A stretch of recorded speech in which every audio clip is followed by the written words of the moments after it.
Mixed bag from corporate results, but what is the credit world signaling? Joining us now, TransUnion's from TransUnion's 2024 Financial Services Summit in Las Vegas is TransUnion CEO Chris Cartwright. Chris, good to see you. I want to know, you point out here, serious delinquencies this year are far below the all-time high levels of 15 years ago. But how does the velocity of delinquencies look? Things seemed so good for the consumer for quite a while, and now maybe, at least at some levels, the consumer getting into trouble? John, good to see you. Good to be back. And yeah, I think that's a good way to open the discussion in that, the 2021 period was an especially strong period in consumer finance across all different categories. It had a lot to do with all of the government support of consumers during the pandemic, as well as debt forbearance.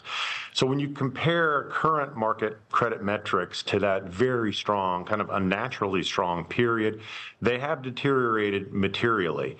The net, though, is we're still seeing a lot of resilience from consumers, despite the fact that credit balances have increased and they're servicing debt at a much higher interest cost.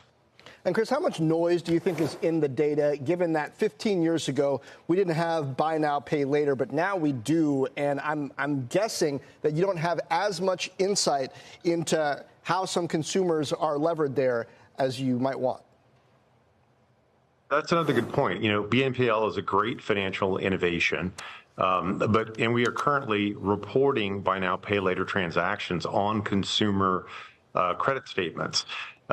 However, not all lenders are incorporating that into their risk models. And so it is an additional variable that could account for some of the heightened delinquencies that we've seen in recent quarters. But I think your opening point is that delinquencies in a historic context are still solid. And our overall credit analytics that we do at TransUnion show that consumers are pretty much performing where they were in the first quarter of 2019, which was considered a strong and stable period in consumer finance. So you just used the word solid, and I wonder what would change that prognosis? At what point would delinquencies or behavior that you're seeing from the consumers, and I ask this 24 hours after we got the Fed's latest SLOOS report, which showed weaker demand for all residential real estate loans as well as auto and credit card loans. At what point would you say, okay, we're starting to see some signs of concern or stress here?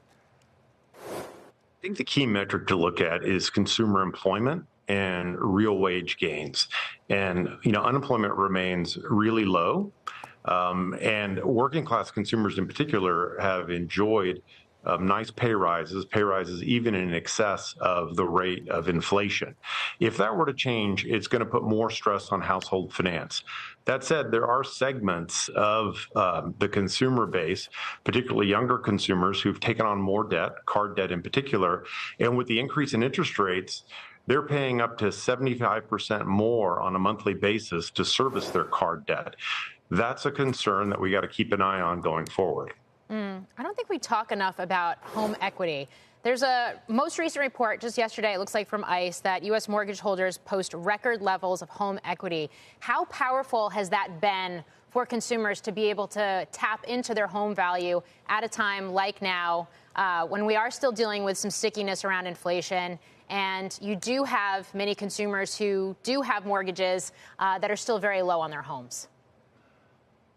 Again, home equity or home prices remain very high, and the affordability index on homes is, less than we would like. That has created an opportunity for consumers to tap the HELOC market. That's a smart and cost-effective way to get credit if you're fortunate enough to have equity, and a lot of consumers are. The mortgage market overall, we know, continues to be, very stressed, and that's a function both of the fact that home prices are high and mortgage rates are high. And, mortgage volumes are about 1/4 of where they were 4 years ago. And so as we head into the back half of the year, Q4 is pretty important, but it's a weird year. We got an election going on and everything. What are the most important metrics to watch? It sounds like employment, perhaps even more than usual, is a key here.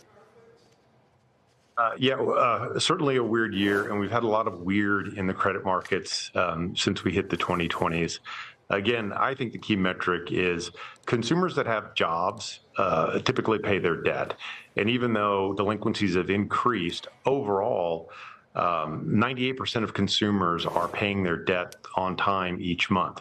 If we were to see a material uptick in unemployment or a diminishment of consumer purchasing power because of inflation, if that were to persist or even grow up, that would be a concern, I think, for the credit markets.